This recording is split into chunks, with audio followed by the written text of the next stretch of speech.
on the topic of vulnerability assessment, pen testing and ethical hacking by our chief guest, Dr. Biju Vajracharya from Ball State University, USA. I welcome you, sir.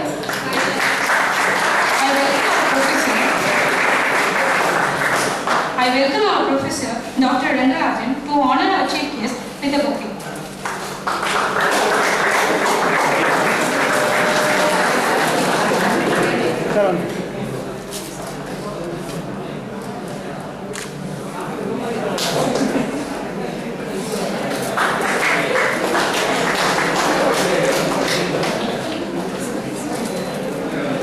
I now request our chief guest to address the floor. Okay, good morning everyone. Let me start by thanking our Veltech team for arranging the class.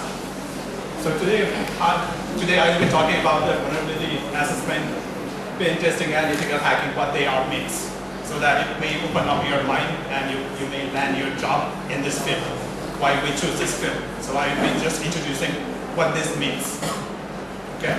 So before I start, so I will give my introductions, and after that, so I will give my introduction of my university, and I will continue about this topic. So my name is Biju Vajracharya, and I am a professor at the Department of Information Systems and Operation Management in Ball State University. So Ball State University is in Indiana State. So it is the third largest university in Indiana State.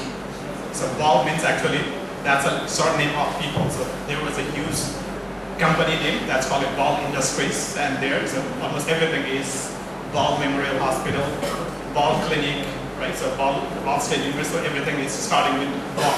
That's similar to Veltech here, right? So here also you will see Veltech High School, or most of the places you will see Veltech. So here you will see the Ball. Okay, so this is my quick introduction of this Ball State. So this is my educational background. So my educational background, I have my undergrad degree in 2001 in mechanical engineering.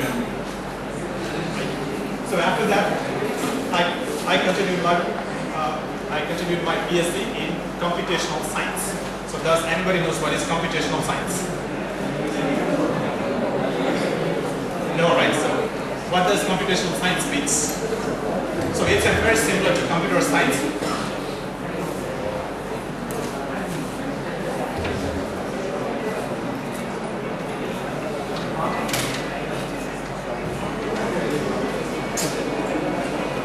Quickly talk about the computational science, what the computational science means. So computational science means it's a science of math, right? It's a science of math, so where you will learn how to do calculation. Because your computer is already capable of calculating, but still this is a science of calculations, right? So this science of calculation means which can't be solved by your normal regular computers, right? So these normal computers, so they can't solve these calculations. So if the normal computer can't solve the problem, then how can we solve those problems, right? So some problems, like if you do gene manipulation in a human gene, right? So if you manipulate your gene of one human being or animal, so what happens after 10 years to that animal after modifying the gene? What will happen to that person or that animal? We don't know, right? So to do that simulation, it may take nearly 4 months or 5 months by the normal computer to do the calculations. So such kinds of calculation is done by the supercomputer, right? In a supercomputer, how you will do it using a parallel processing, right? So usually, that is related to the computational science. So I talk about that because most of the people, they doesn't know what the computational science is. So it's a part of the computer science.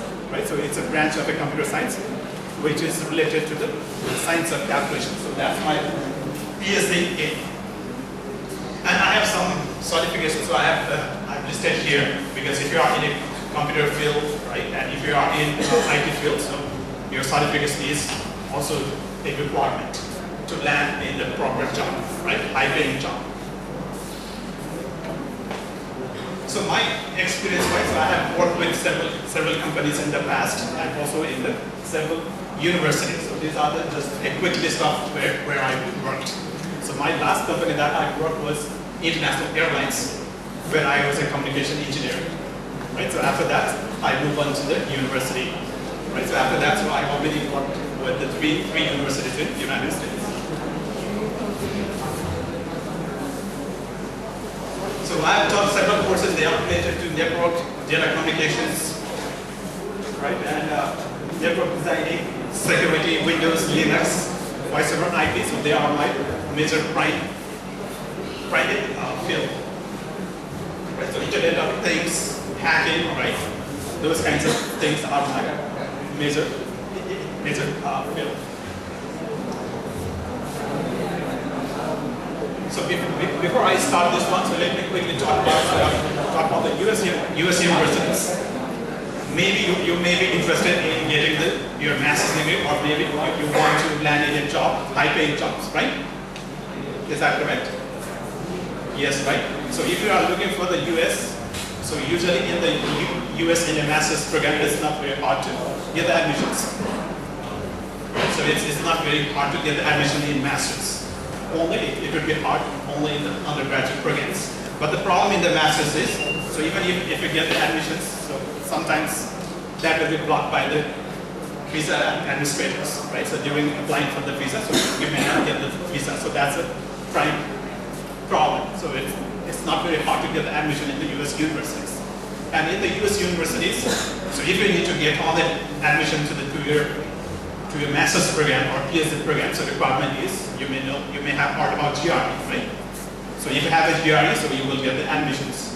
But those GRE, so most of the people, they think you need to have a high GRE, so high GRE score so that you can get the admissions or scholarships. But actually that's not true, right? So almost every university, they have their minimum GRE requirement. So if you fall in that minimum GRE requirement, then you can still get admissions. So I have been in the several times in the committees where I am selecting the students for scholarships, right? So what we look is what kind of project you have done during your spend period, undergrad period. So if you have a good project work, then we may select you for the scholarships. Or if you don't have a good project work, because some students, so they may not have the good project experience, right? So if that's the case, then we'll look for if you have a job experience in the companies. So you have 2 years of job experience or 1 year of job experience, what kind of job you do. So based on that, we will give the scholarships. So this is clear, right? So how you can get the scholarships. So in my college, how we do it, so if we receive the application for a scholarship, so we'll collect them, right? And every professor will review those applications, and we will choose the student. So this is the number one student for the scholarship. So I will choose that, right? So some other professors, so they will also choose that, and those students will be different. Because what I thought this student is a very good student, other professors may not think the same way, right? So if that's the case, then what will happen is, whichever student gets the highest voting, you will get the scholarships. That's how we do the scholarships to the students. And usually for the masters, so most of the students, they will be international students in US universities. So most of the people who are from US, so they doesn't go for the master's or PhD program. So that's why in your master's and PhD program, so you will see mostly the international students from different countries, not from just one single country. Right? So there will be different students from different countries. So these times, usually the problem in the US is because of some regulations, right? So visa procedures, there is more students, they are blocked at the visa applications. So that's why most of the universities, they are not having enough students these times. So if they are not having enough students, that means there is more chance that you will get the admissions, right? But there is still a hassle for getting your visa. So once you get the visa, then you can go for your studies. And why do you choose the colleges in US? What would happen is, so if you choose a expensive university, so visa officer, they may not give you the visa, right? And if we apply for the cheaper places, so they may give you the visa.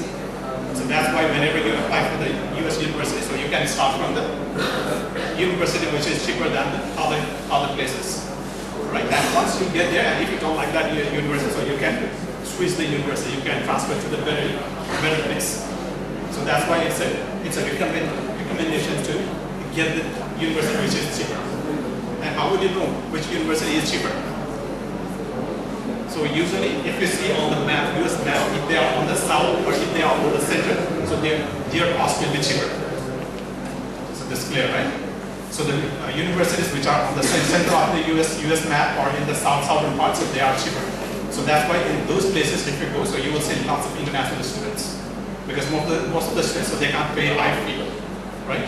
And in my place, in my university, so I don't see much international student in undergraduate because that university is very expensive. And that is not because that university is expensive, because in the northern parts of most of the universities, they are expensive. Right? So if the universities are expensive, that means it will be hard to get into the universities. But once you get it inside the US, so you can switch. And most of the universities, they also say you need $25,000 US per year, right? So you need a bank statement of that much, but usually it doesn't need that much money. So that will be usually less than. That will be less. So this is a quick thing about my university. So if you are interested, so you can also apply for my university and in my department also. So we'll be having one more scholarship position available for next year. So if anybody interested, if you need to know my university, so you can ask our Ramesh sir here. So you will give it the university name if you can't remember the name, and you can apply. So those scholarships, what will happen to those scholarships? So every year we may not have the scholarships. So what will happen is every department they have some limited number of scholarships available. So if they have 3 scholarships available, right, and if the students are already on the scholarships, so you won't get any other scholarships for next year because those 3 students are already there. And if any of the students graduate, then there will be opening, right? So if there is an opening, then you can get into the scholarship program. So that's how the university works in almost every US universities. So this is clear, right? So that's why whenever you apply, so every time you apply to the same university, they may not have the scholarships available. So this is the quick introduction of the universities. Now let me jump into our topic. So why we want this topic? The number one reason is its average salary is very high, right? So here the average salary is how much? $110,000 US. That's the average. The security people, they will get this much salary, right? So which is good or bad? This $110,000, that's nearly $1 lakh is good amount. That's a good amount, right? So that's why people are interested in this field. And on average, so if you have 2-3 years experience, so your salary would jump onto nearly $200,000, right? So their salary will be very high. So in US, so currently there are nearly 320,000 jobs available. Almost everywhere there is a jobs available, but there is not enough people in the secondary field, right? So if there is not enough person, that means it would be easier for you to get the job. So whoever studied this field, this subject, so almost everyone gets a job. So in my department up to now, so I've been there from last five years. So from last 5 years, so none of the students they are jobless up to now. Everyone gets a job after their graduations, and they have to also go through the internship. So wherever they go for the internship in their final year, they may continue the job in the same place, or they may choose another one. So up to now, there is none of the students they are the jobless, right? Because the computer science, so they have a huge potential for the jobs, right? And in my place, so computer science and the computer technology is different. So I've been in computer technology, not in the computer science. So computer science is different, and computer technology is different, and information system is again different. Because these days, so this computer field becomes so huge, so that's why they are segregated, right? So they are separated. So based on so if somebody wants to do on a majoring on media, so that will be the media department. They will do only the computer medias, right? And computer technology, so usually we did only about the technologies, the devices, hardware, right? And if that's a computer science, so computer science will be purely the programming only. They won't do any other thing than the programming, right? So they will teach only the programming. That's a computer science. Okay?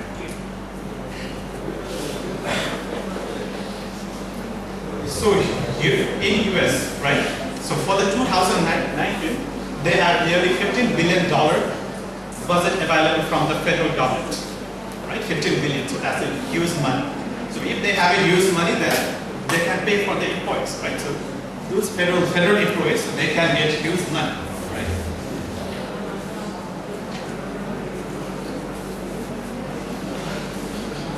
Now I was also little bit curious about what is happening in India, right? So what about this job? So in India also, there are the job openings, so they are on the rise, right? So every year, so our country needs more jobs, more people in this field. They needed more people. So can you guess what is the average salary in India for security people? So what is the salary range? So salary range is 22 lakh to 32 lakhs per year. That's the salary range. So if you have 5 year or 6 year experience, so you can get up to this much money, right? And in Chennai, so nearly 10% of the jobs they are available in Chennai, right? So that means you can get the job. The highest paid security person in India is. Do you know that? So how much money will be paid to the highest paid security person in India? He got 4 crores Indian currency in his salary. So that's a huge, right? So that's the highest amount of salary the person who is in this field. So that's why we are interested in this field. So now let's come back to our topic. So our topic is about the security, right? So here to understand this, so we need to understand the cyberspace, right? So what is the cyberspace? What does cyberspace have? So cyberspace means we have four kinds of components in cyberspace, right? So the number one is data, because in cyberspace, so this is not only including the internet, because there is not only the internet, there is something which is not internet that is also accessible globally, right? So that is called cyberspace, and in the cyberspace, data can be in 4 different states, right? So 4 different states. Data can be sitting on the hard drives, right? So data are sitting on the hard drive or in your USB drive or maybe some storage device. So that is, data are not moving, they are just sitting in some electronic device. Or that can be flying in the internet, right? Data are flying, they are not in the hard drive, they are not in your CPU processor, but they are traveling in the network. So if you send an email, what will happen? That email will be flying for some few seconds or maybe for minutes in the internet. So that data can be flying over the internet, right? Or those data can be in the processor, because they are not in the hard drive, they are not flying, but they are processed by the processors. So what processor do is they do the manipulation of the data, right? So that data will get changed whatever we want them to, right? So that is called a process. So that's why data can be on process. Data can be on rest. Rest means they may be sitting on the hard drive, and those data they can be under the process. So what does those process means? So those processes are actually the processors. Processors means they are the end device. So end device means that could be the computer, that could be your cell phone, right? That could be your laptop. They are all processors, because what they do is they will take the data and they will do some manipulations and they will present you, right? So those data will get manipulated and that will be presented in front of your screen. So if they are not presented in front of your screen, then that doesn't have any meanings. So those data needs to be presented in some way. So that is called a data delivery service. So that can come to your cell phone, right? So these days most of the people, so they will see their data in their cell phone app or maybe in their computer screen in web page. That's a common app, right? So to be able to transfer this data, then we need an infrastructure device. Those infrastructure devices that allows you to move your data from one position to another position, so to change the states, right? So if they are in the RAM, or if they are in the hard drive, or if they are in their processors, or if they are flying, that needs to be connected by some devices, and those devices are called infrastructure devices. So in a cyberspace, there are 4 kinds of components, right? So these are the 4 kinds of components. Now in the cyberspace, there needs to be at least 2 ends, right? So one end is one computer and another end is another computer. That could be a computer, that could be a cell phone, that could be any kinds of device at the other end, right? So one end is one device. So here in this example, so one end is your maybe your desktop, another end can be your software, right? So there are two things here in cyberspace. So at least two partner needs to be there to do your communications, right? To have your communications, you need to have at least 2 things. So that's called it. One is source, another is destinations. So this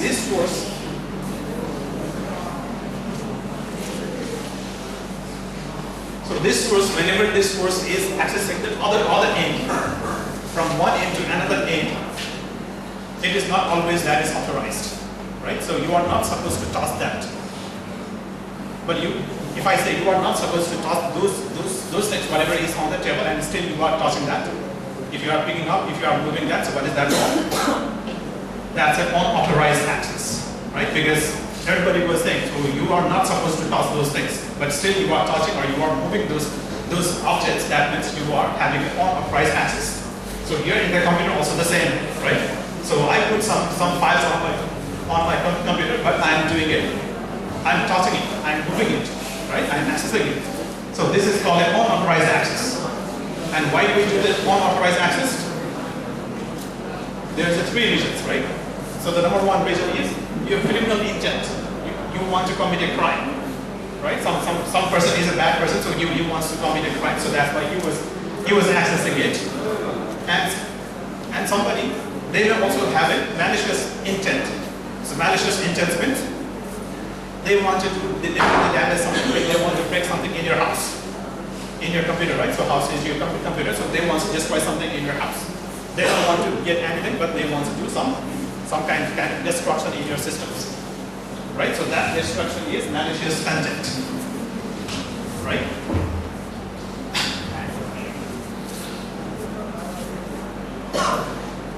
So whenever some persons from the end device, they are accessing with the wrong intent, right? With the malicious intent or unauthorized access, then this source is called attacker, right? Or hacker, or they have a different names, right? So their names could be adversary, trick agents. So they are just different names based on their role, right? So their role is a trick agent because they are creating a threat. And you know the threat means, right? So somebody is threatening you. Or threat means that is which can't be avoided. That is always exist, right? Because if I'm standing here, so there is a threat because this building may collapse because of earthquake. There may be tsunami, right? So there any kinds of thing that can happen. So that's called a threat. And adversary. So there is a new word. So this word is very popular these days. So that's called adversary. So adversary means there is a two persons, they are fighting, right? So if 2 persons are fighting, if you see, so who is a bad person, who is a good person? How do you know that? If you watch a movie, right? So if that's a Bollywood movie or your South Indian movie, so what will happen? By the face you will recognize, right? So this is the hero, this is the villain, right? You can distinguish between by just looking at the face, right? But if you watch some Spanish movie or some different countries movies, what will happen? If you just say 2 persons fighting, so who is the hero, who is the villain? How would you know that? Who is handsome, he is a hero. Who is not handsome, old guy, he is a villain, right? That may be true, right? So in most of the movies that will happen. So who is handsome, so he is a hero, right? Who is not handsome, so he is a villain. But in reality, we can't distinguish from the look, right? So who is playing a role of hero or who is playing a role of villain, we don't know, right? So in that case, what we will do is we will call adversary, because one is against another one. Just we will see, one is playing the role of opposite role of other person. So if you look at me, so I'm playing an opposite role of some other persons because I'm fighting with him, right? And if you see from his perspective, so I'm against him, right?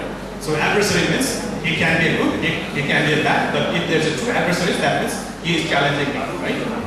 So sometimes it's called a challenger also. Adversary means he is challenging my job. He is called an adversary, right? So my adversary means someone who doesn't like my job and he wants to destroy me.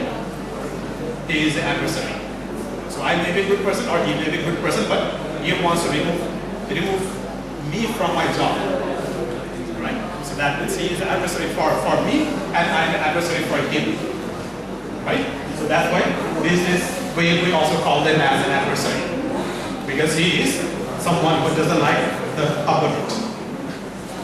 So whenever their role is, his role is becoming an attacker or adversary, then the other end will turn into a victim, target, right? So the victim, the target, the other end is your target because you want to do something to him, right? You want to damage something on the other end, so that will become a victim because he is the victim. He doesn't have any plans. He doesn't know who will do what, right? So he will automatically become a victim. And how we can attack someone, right? So if I tell you to rob a bank, so what would you do? You want to break the wall first, or you want to go from the padlock? If there is a glass window, so you may break the glass window first, right? Let's say if you are going to rob a bank, right? So in that case, you may start with breaking the window first, other than breaking your concrete wall, right? So the weakness is your glass wall, right? So here also in the hacking also the same thing happens. So wherever there is a weak spot, so we will break those spots so that we can get it on a price access. So this is clear, right? So if something we need to do, then we will go from the weakest spot. So let's say if you need to rob some money from some other people randomly, so if you need to steal money, so what would you do? You would go to the bank to steal money, or you would go just to pickpocketing the people in the crowd. So whichever is the easier, so you will start, right? Because if you pickpocketing, so that will be easier to do rather than robbing a bank. So here also the same thing happens, right? So if you need to break something, so you will attack on the weakest computer, right? So those weaknesses are vulnerable. Those places are called those computer systems, so those networks. That can be network, that can be computer, that can be any kind of electronic device. They are the vulnerable device because we can do something to them. We can damage something to them because they don't have used buildings. They don't have a guard in their gates, right? They have a guard, but they don't have a guard, right? So some people, so some building, some office, they may have a guard, but those guards, they doesn't have any weapon, right? So if they doesn't have a weapon, that means if you are strong enough, so you can fight with him, right? So same thing happens here. So if the victim is very weak, then we can attack him, right? So that victim is called vulnerable victim. So if their role is changed, then they are called a hacker. So hacking means they are doing an unauthorized work, right? That is, he was not given any authorized things, right? Sometimes we also call it hijacking, right? So does anybody knows what is hijacking? You may have heard that several times, right? What is hijacking means? There's a hijack, there's a lowjack, right? Taking control over something. What's that? Taking control over something by force. Yeah, so hijacking means you will be taking control of some person by force, right? So those person will become like a zombies, right? So you will put your long point and in the long point, so you will ask him to do any kinds of work. That's a hijacking. So here also in the computer also, if you do that kind of thing, so that's called a hijacking. So that your victim computer will do whatever you tell him to do. Right? So that's a hijacking. And lowjacking is slightly different, right? You know hijack, right? Lowjack. So what's a lowjack means?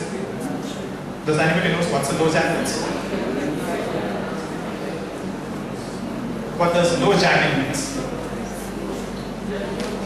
So lowjacking is actually the reverse of hijacking, right? So in the case of hijacking, if we want to recover from those hijack, that's called a lowjack. So lowjack is recovering from the hijack. How you can check back here, control, right? So that's called a LoJack. So LoJack is if something is hijacked, then you will check back the control. So that's a LoJack. But this hacking can be done with permissions. You may get the consent to do it, right? So you are doing a hacking, you are doing some bad things, but you get the permissions. Some companies, they will give the permission to do it, right? Let's break your servers. Let's break the passwords. So from next week, I'm having some other series of course where you will be learning how to log into the computer where you don't know the passwords. You don't know the password, how to access that computer from network. Or if the computer is right here, then that is protected with the passwords. So how can you access that computer without a password? That's a hacking, right? So if you are allowed to do so, then what is that called? That's a penetration testing, right? So if you are allowed to hack your systems, that's called penetration testing. Actually, it's called ethical hacking. Ethical hacking means you are doing the hacking and you got the permissions, right? So if you have the permission to do so, so that's called ethical hacking, or sometimes we call it white hat hacker. They are a hacker, but they are the white. They got the permission to do it. But some people, so even if you don't have the permission, but before you do this, you need to have the written permissions. Otherwise, that will still be a black hat hacker. So black hat means without permission if you are hacking the systems. So this is clear, right? So you need to have the permissions before you do this.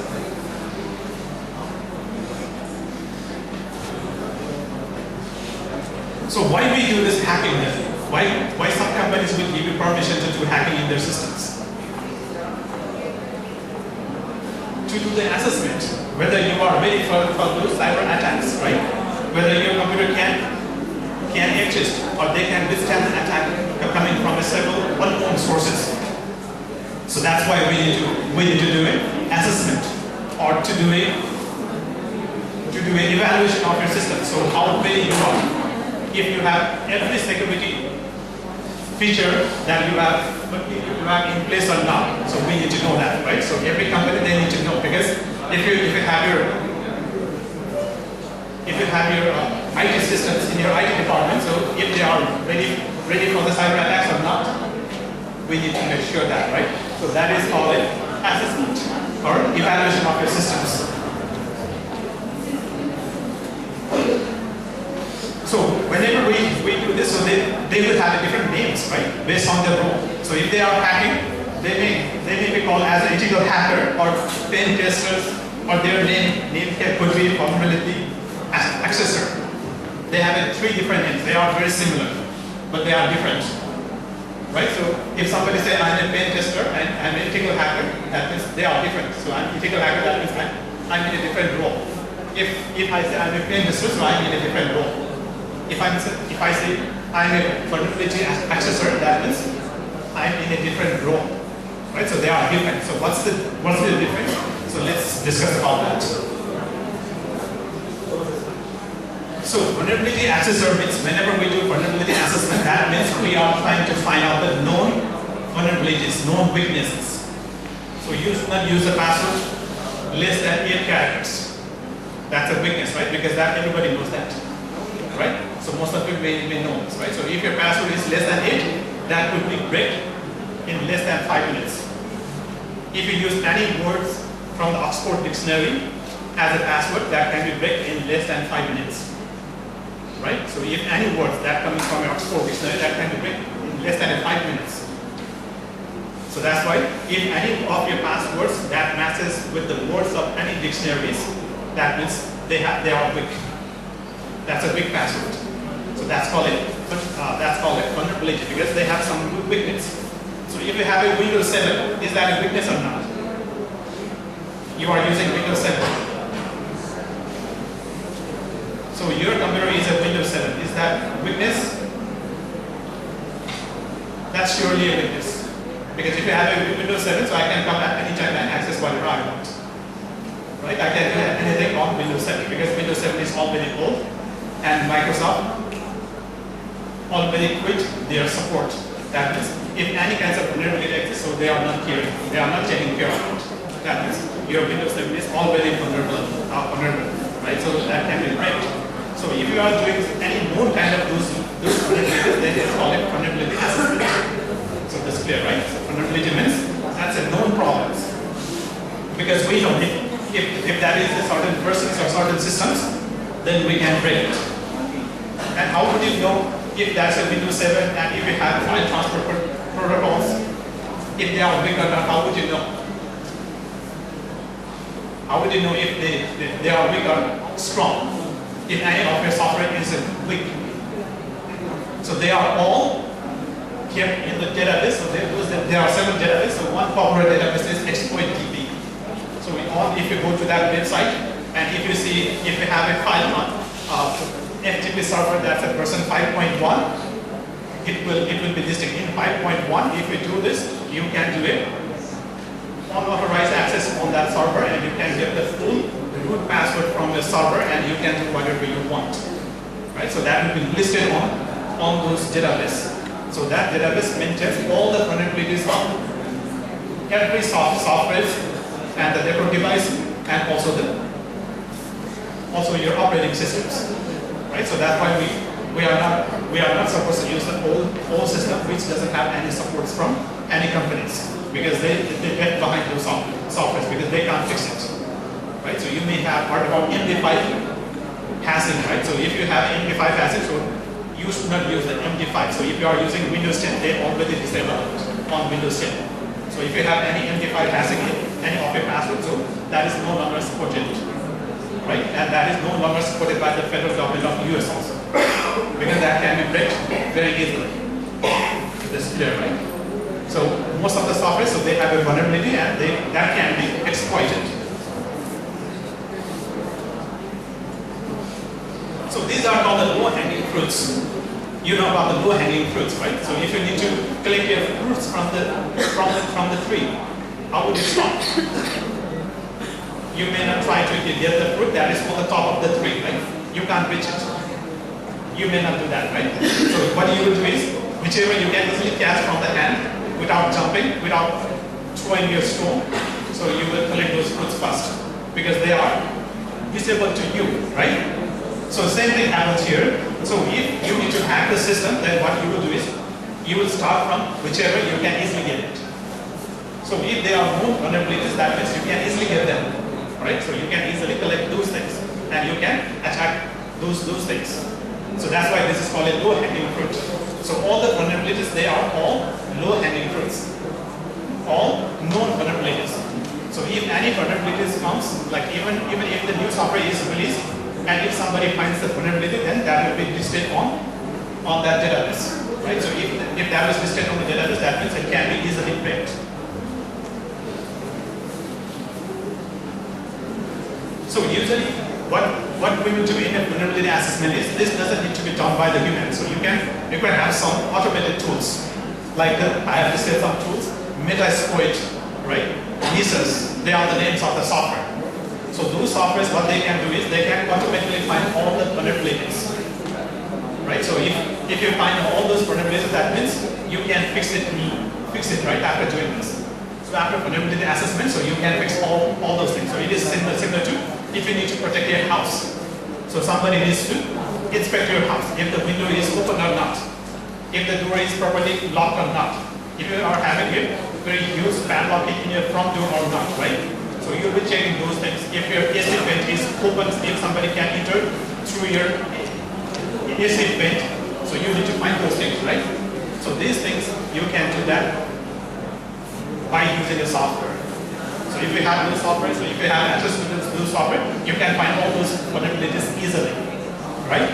So if that's the case, then this is called a vulnerability assessment. So vulnerability assessment is not a very tough job. It's a very easy, because what you need to do is, you need to just use that software tool and it will list all those weaknesses in a bulleted list. So on this web server, their password is not very, password complexity is not big, because password is less than 6 characters.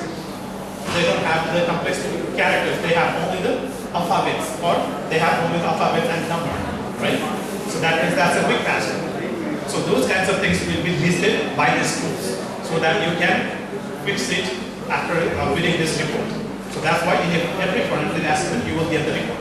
And by looking at the report, so you have to fix your network infrastructures, right? So this is called a vulnerability assessment. And usually we do the vulnerability assessment for the websites. If you have a website, if your website is weak or not, you need to find it, right? So if you have a web server, just by looking at your web server, we can access your computer and we can do whatever I want in the servers, right? So most of the problem they generate from the web servers. So that's why the websites are very, very dangerous for the companies, because if they miss anything, some hackers, they can take control of your whole infrastructures, right?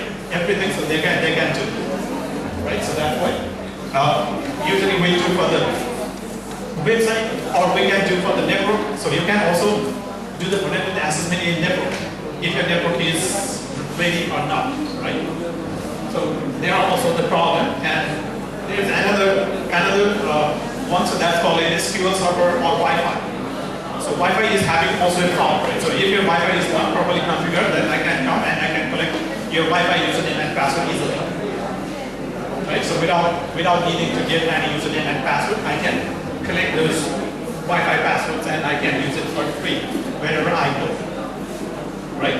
And if you know this, so sometimes if you are traveling outside and if you need a Wi-Fi access and if you need to buy your data cards, so without buying those data cards, you can get those Wi-Fi access, right? So this is useful, right? So without having your Wi-Fi password, so you can collect those passwords and use it. So that is also possible. So that's why we need to make sure our Wi-Fi is protected. Because if your Wi-Fi is not properly configured, then anybody can come and they can get your internet access from the Wi-Fi. Now, if you don't do this automated tools, right? So I gave the example, you can use also automated tools to attack the systems. But if you are not using automated tools, you are using a manual testing. Because if something is done by the human being or something is done by the software, there is a difference. Right? So if you do, so I may do, let me give you an example. So I'm attacking one company, right? I was supposed to attack one company. So what I will do is, so I will first judge that company, right? So if that company is a big company or low budget company. If that is a small company, that means they don't have much budget to implement all the security solutions, right? So if they doesn't have much budget, that means they must be weak. So if they are weak, then I can attack easily to those companies without any effort, right? But if that company was a very huge company, I may not be able to easily access their systems because they must have the security solutions implemented, right? So they have everything implemented. So it would be hard to break their systems, right?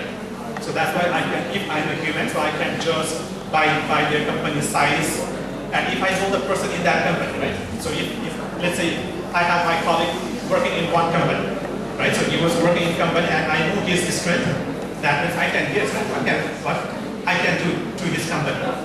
Because I know his capability and I know what kind of devices he is using, that means that will make it easier. But if you are using just a software, those software, they may not be able to distinguish those things. They are not capable of distinguishing whether the company is big, whether the company is small, right? What kind of person was working there, so software they can't do it. But by person we can do it. So that's why it makes a difference, right? If a human being is doing it. So when the same thing is done by the human being, that is called a penetration testing. So this is clear, right? So if the same thing is done by the human being, that's called a penetration testing. So penetration testing means this is one step forward than the vulnerability assessment. So here I'm talking about these two things because most of the people, they still confuse about vulnerability assessment and pen testing. So there are some companies, they are security companies. Their service is to provide the security solutions, right? And these days, so most of the companies, they can't afford all the security solutions by themselves. So what they will do is they will give the contract to some other companies who are specialized in security thing, right? So if you say my company, so I need to do a security assessment. So what they will do is, so you may say you need to do pen testing to your company. Then what they will do is they may say to your to the size of your company. So it's 1 one-time testing that costs $5,000. Let me say it costs $5,000, right? Or they may say $20,000. But there's a difference in that pen testing.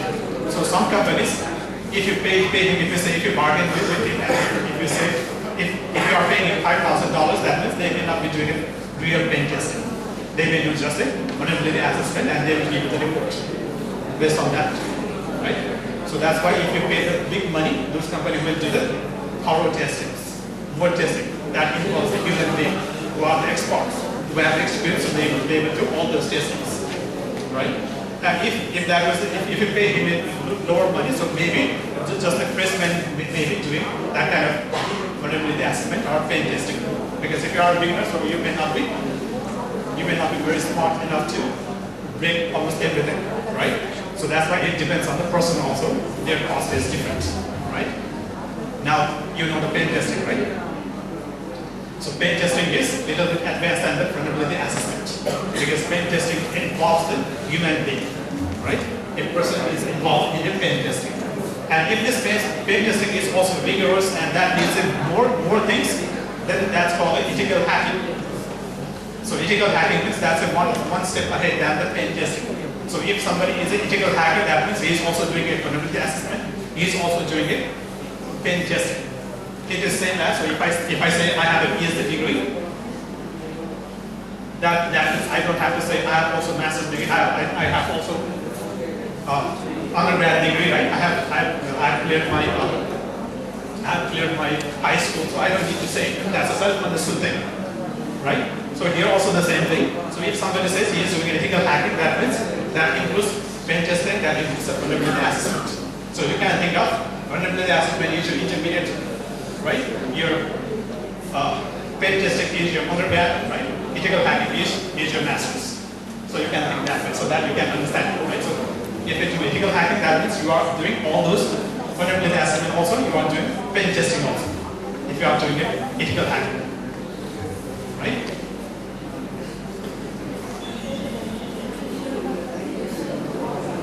So when we need to do vulnerability assessment and pen testing, so every companies, they need to do after any kinds of new installations.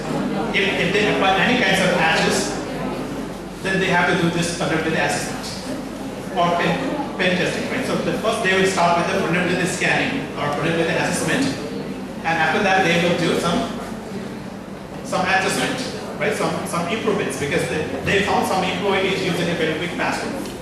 So if the one employee is using a very weak password, that means that his email, let's say he is using a very weak password in his email, and through his email somebody can access to the server because he is using a weak passwords, right? So that needs to be fixed. We need to tell him to change the password immediately, so that your password is more than 8 characters long, right? So we have to instruct him to do this.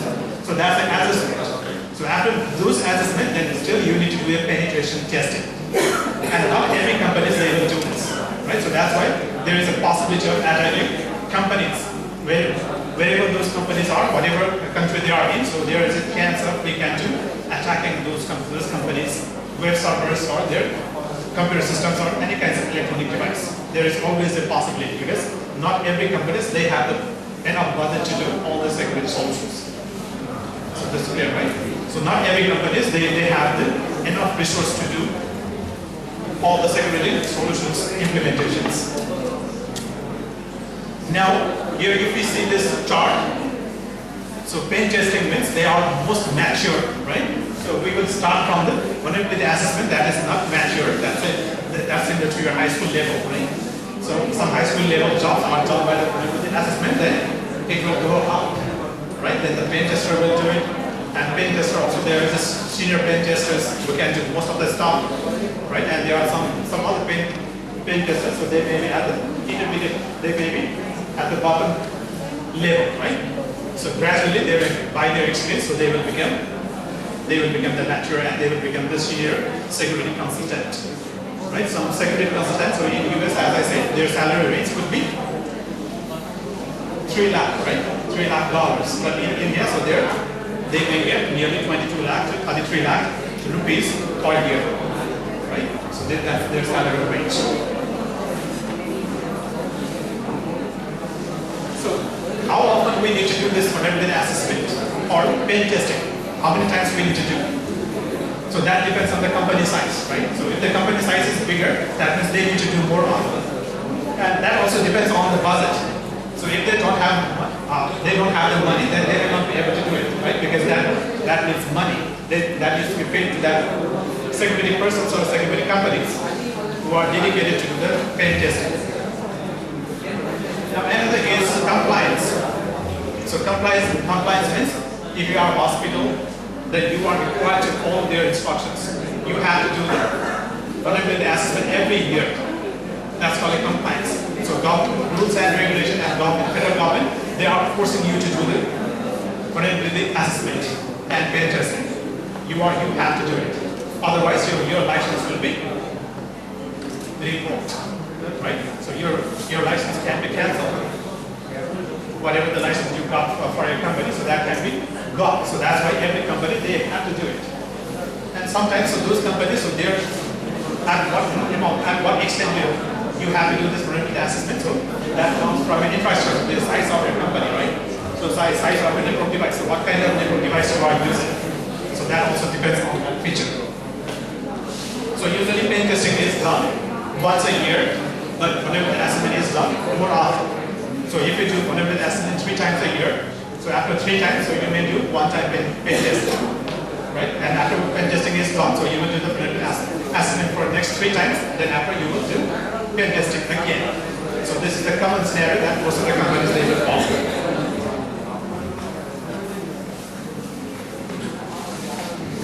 So why do we do this kind of assessment then?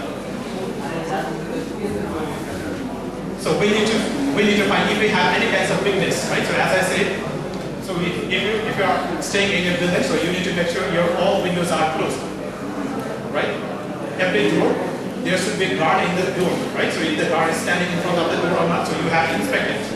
So that's why we need to have an assessment, and sometimes we need to prioritize, right?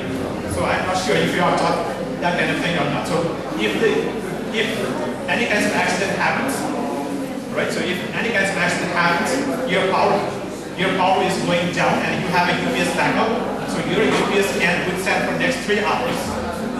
Then what you will do? You will close down some of your servers, right? Because you need to prolong your servers. So which server will you bring it down first? So you have to prioritize them, right? So in the event of any disaster, which server is not important?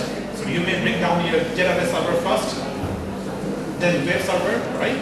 So you can't do the DNS server down, because if the DNS server is down, so internet wouldn't be accessible, right? So you need to give the priority to those softwares.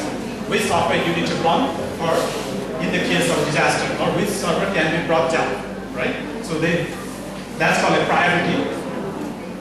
And also we need to do a formal reporting to your management, senior management in the bigger companies. So you need to do formal reporting, right?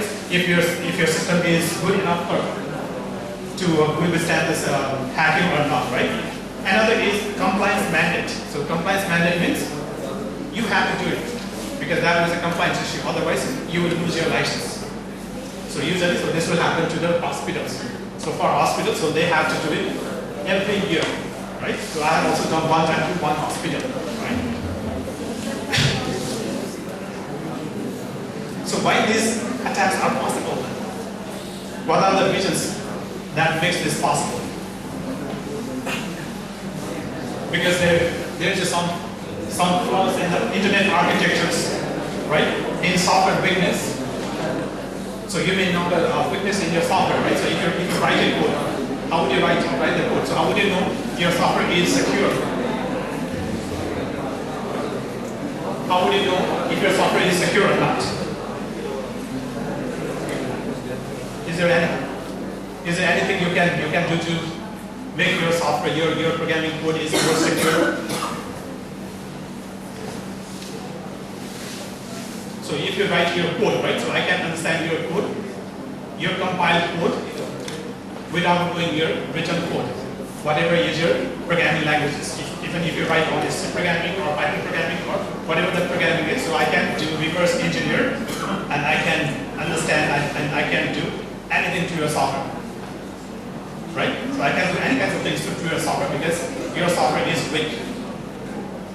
Right? So have you taken the application security courses? Did you have that kind of courses? Where you need to know how to write securely? No, right? So what will happen is, so if you are writing a code, so even if the reverse engineer, they will be able to identify what kind of weakness you have in your software code. That's called application security. So they are the weakness on the application layer. So you can just write enter your password, right? And compare your string to another string and say, this is the correct password in your programming code. So if you write like that, that can be break in less than a minute for a reverse engineer. Right? So if you write that kind of code and give it to me, so I can easily break your passwords. Right? That doesn't take much effort. So that's why those programs needs to be also properly written. Right? So even if you write your code on JavaScript, right? So if you write a code on JavaScript or PHP script or any kinds of web programming language, so that can be also easily break. Right? So they are all related to the application security. So that's why they are called the software weakness. There is a weakness in the software systems. And another is attacker initiatives. So attacker initiatives means if the attacker, so if I want to hack some system, so they may have motivated, right? So they have the motivation to break your system, break into your system. So that's called attacker initiatives. And some attackers, so they will get the incentives from some companies. So some company may hire me, right? And you may ask me to find out something from other companies' servers, right? And if I do so, you will pay me for that, right? Or sometimes it may be politically motivated, right? So I am staying in India, but if I need to get some data from the Russian government or Chinese government, if I do that, then the government here, so they may pay me, right? So in that case, some people they do that. So that is called a persistent threat, because that can't be avoided. That's called an advanced persistent threat, because that is politically motivated and you can't do anything, right? So if the government is paying something to me, that means I will be bad, right? So I will be arrested for that because I'm not committing a crime. So that kind of thing is called a persistent threat. And sometimes we have some troublesome humans. They will always make troubles. That always happens in the companies. Because not every employees, they are good employees, right? So some employees, so they want to damage, they want to sabotage the company. They want to destroy something, right? So those kind of people also exist. And another is rapid pace of technological changes, right? So our technology is changing very high speed, but if we are not adapting it, that means we are having some problems. Right? So if you are having some problems, so that will be a weakness. Right? So if there is a weakness, then some people they can take advantage of it. Because whatever we do in a hacking, or if you are attacking someone, that means we are taking advantage of their weakness first. Right? If they doesn't have weakness, then it's a similar to breaking your concrete wall. Right? So breaking a concrete wall will be the last thing. Right?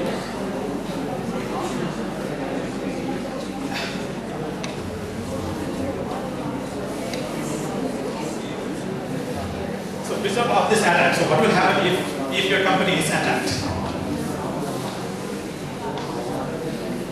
So identity theft, right? So your identity could be stolen. Right? So if your identity could be stolen, that means what will happen is, so if you have your any identification number, right? So your identification number that can be, so in US it's called a social security number. So every person is identified by the social security number, right? So here in India, so what is the number that is used to identify a person, individual person? What's that? Aadhaar card, right? So if that is a number that is given to you, and if somebody steals you may use that number to do the bad thing, right? And if the law enforcement they try to track that person, what will happen? You will get the wrong persons, right? So you may have heard about any terrorist attack, right? So there was a terrorist attack that happened like nearly 10 years ago, So that person was giving it training using an email. Right? So police officers, so they receive a warning message from that person, from the terrorist, right? And whenever he receives it, and the police officers later on they try to find who sent that email, that ends up with the laptop that was used by the US embassy person, employee in the US embassy. Right? So what he have done is he collected the information, that personal information from that employee, and he used his number, right? He uses his identification number to attack something, right? So that can also happen. Malware is spreading. Does anybody knows what is malware? What is a malware? It's a virus, right? So malware is similar to virus. In the past, we used to call virus, right? Trojan virus, worms, but these days everything is termed as a malware. So malware is the main term, right? So under the malware, there's a rootkit, ransomware, spyware. There are all types of malwares. So malware is the main one common word for all those things.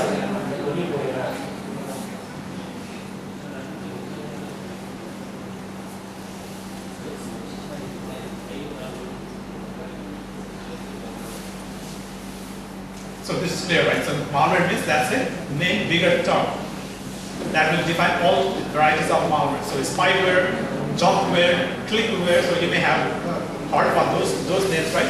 Clickware. So clickware means so if you are browsing the internet, so you will click something somewhere, then it will bring malware on your computer. So that's a clickware. There's adwares, right?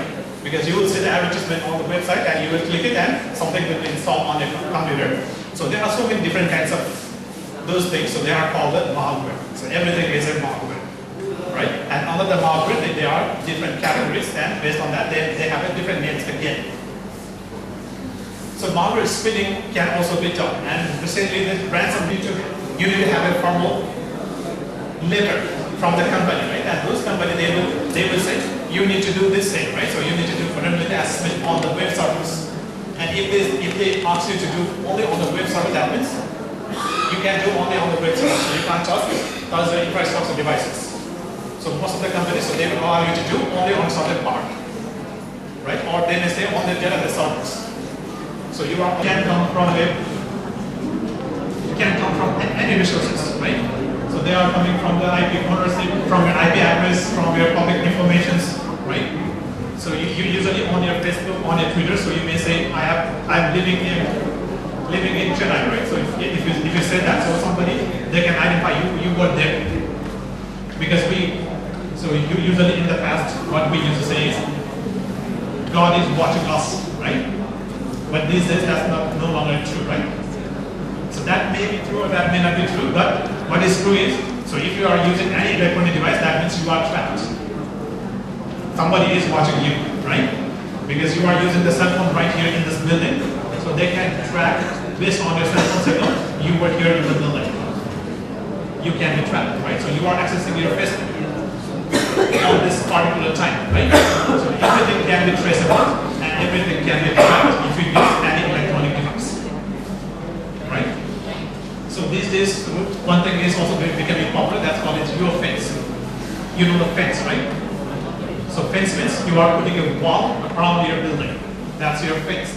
But the geofence means that's an invisible fence. So what will happen in the invisible fences?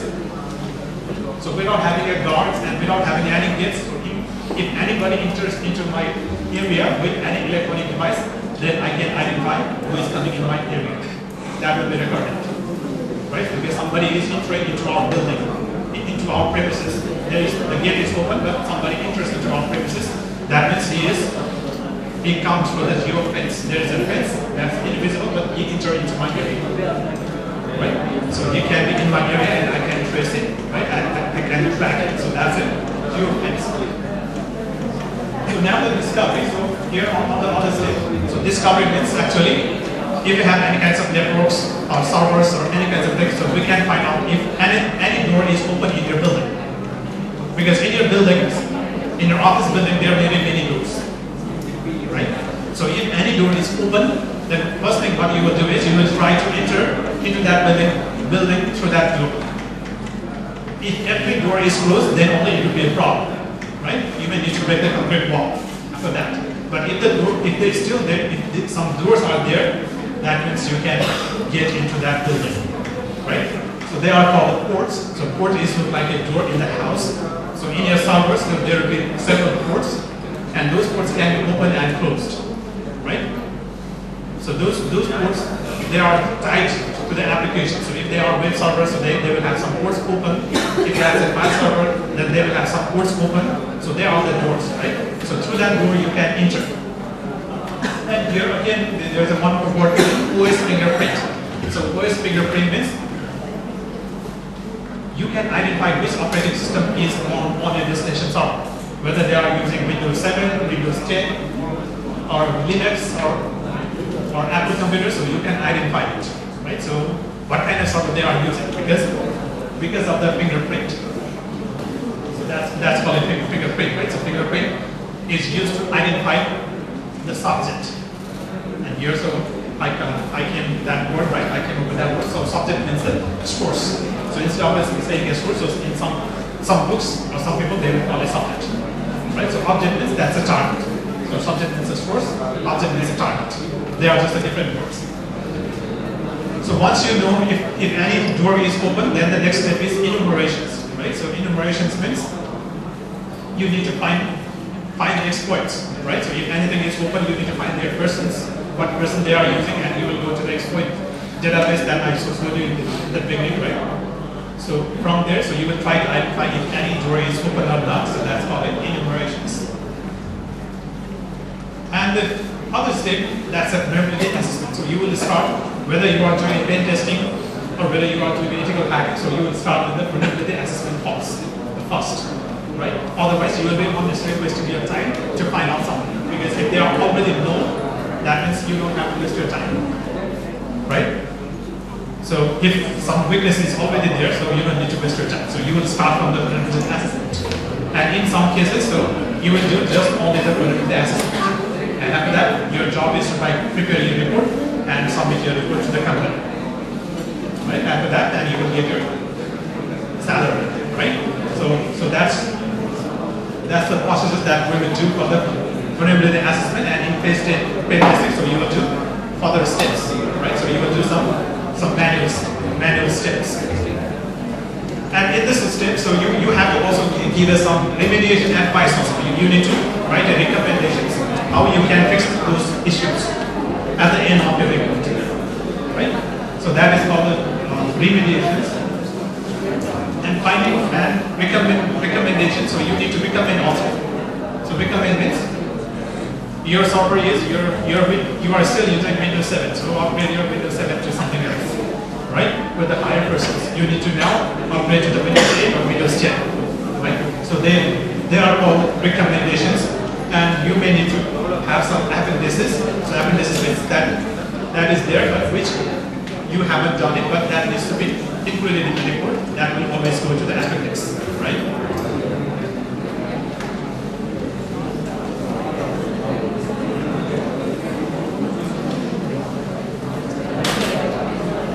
So finally, the last word is attackers. Those who are attacking, usually they are not the smart people, right? So you may have heard about somebody was arrested because he committed a cyber crime, or he has attacked some servers, but actually they know how to use a tool. They may get some tool that can be, like, let me give you an example. So that's an email bumper. You have an email bumper, right? So in the email bumper, what will happen is you will have some software, and you will put your destination email address, send to email address, and you will receive maybe 10,000 emails or 1 million email addresses in your mailbox, right? That's an email bumper. So to do that, you don't need to pay special persons. Just you can download that software and put the destination email address and click OK, then your destination will receive maybe billions of emails. So if you receive billions of emails, then what will happen? You won't know, you won't be able to distinguish which email is important, right? You won't be able to distinguish between them because he has to go through those billions of emails, right? So that's why their intention is to just block those systems. So that's why the attackers, they need to be perfect only one time. But who is defending the systems? He needs to be perfect all the time, right? So the defensive person needs to be perfect all the time. That's why the company needs the defensive persons who can protect the IT system of the company. Right? So this is a quick thing from the vulnerability, pen testing, and ethical hacking. So do you have any questions? So I gave you the introductions about this vulnerability assets, what they are, right? What does the ethical hacking mean? What does the pen testing mean? So before I answer, do you have any questions that I can answer? Okay, then if no questions, then thank you for, yes. Recently, the quantum computing landscape has shaken down the existing computer security domain completely because of its ability to crack existing encryption methods in a few minutes. Yes. And also there was a report about Google achieving quantum supremacy. And so I would like to know how big of a threat is it right now? Okay, so this is very good question. So most of the people, they have this concerns, right? Most of the companies that they have also this concern. So you may have quantum computers. They are very fast. They are not actually available in the market right now, but some people, they have access to it. So they are not released in the market because of that security threat. Because whatever we have the strongest encryption method that can be break with maybe less than 5 minutes or 10 minutes by using a quantum computer. So that's why currently there is a research going on. Research proposals are federal government, so they are seeking those proposals. What they are doing is they are trying to find the new encryption methods that can withstand from the quantum computers. And that will be, I think that will be finalized. So they are doing that research, that process is going on from 2018, 2017. So they are calling for the proposals, right? So from around the world, so some scientists, they are developing a solution that can withstand the quantum computers, right? Quantum computers. So that will be finalized by 2022, right? So once that comes in existence, that is officially approved, then the quantum computers will be in the market. So that's why if somebody has a quantum computer, they can really break the systems right now. But they are not accessible to everyone now, right? They are not accessible to public. They are only accessible to certain people only. Does that answer your questions? Thank you. Okay, so you can talk about any more questions. And thank you for the questions. Thank you very much.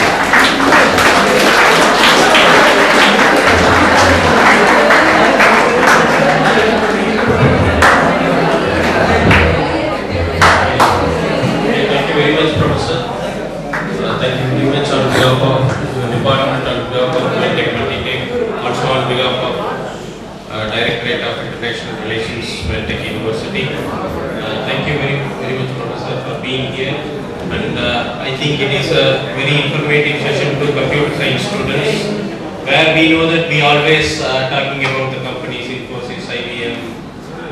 Always we are targeting about programming companies, whereas the other side of companies, there are huge opportunities with very good salary, very good package, earning about 6.5 lakh per annum. Whereas in cyber security and hacking, these kind of companies, in India also there are very good companies. You Google it, you apply it, okay, and they are giving more package than software companies. Okay, it is the other side of your department where most of us we don't know. Okay, and people, those who are having good advice, they are going for their higher studies in abroad in a particular domain, or cyber security or ethical hacking.